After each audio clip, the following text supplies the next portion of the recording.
विश्व 24 न्यूज हर पल आपके साथ। नमस्कार, आपण पाहतात विश्व 24 न्यूज। ऐका अजून चैतन्य नरोटे काय म्हणाले।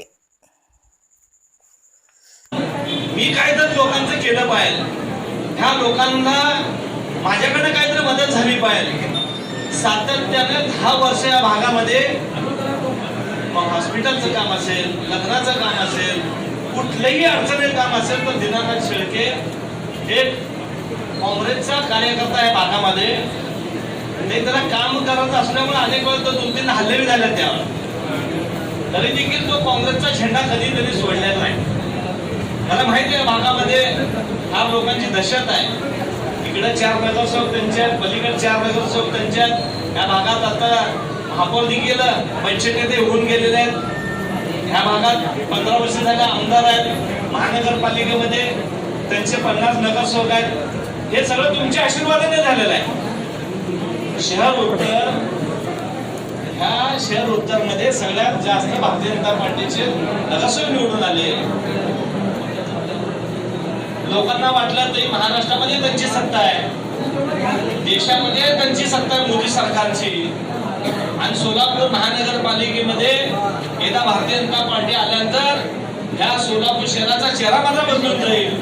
ह्या सोलापूर शहराला दररोज पाणी मिळेल आणि सोलापूर शहर स्वच्छ सुंदर दिसेल, बरोबर आहे ना?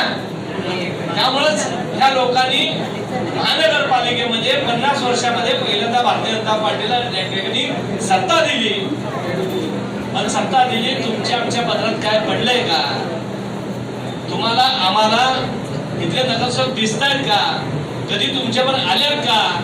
आता कुलकर्णीने सांगितलं, कुलकर्णी साहेब बरोबर तुम्हीच सांगितलं की साधं नळाचं कनेक्शन घेतलं तर दिनाश शेळके हा येतो, दिल्लीचं काम त्यातला तर दिनाश शेळके येतो, आणि मग तुमचे 4-8 नगरसेवक गेले कुठे ह्याचा देखील तुम्ही सगळ्यांनी या ठिकाणी विचार केला पाहिजे।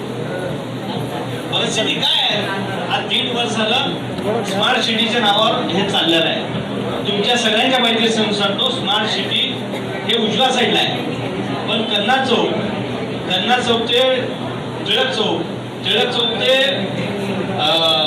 तळटी नाका ते शिवाई चौक हे स्मार्ट सिटीचं काम नाही, लक्षात ठेवा। हे जे काम आहे ना, हे काम आमुरी राज्यातील महत्त्वाच्या आणि आपल्या भागातील ताज्या बातम्या पाहण्यासाठी आजच आमच्या विश्व 24 न्यूज चॅनलला यूट्यूबवर सबस्क्राईब करा आणि बेल आयकॉन प्रेस करा।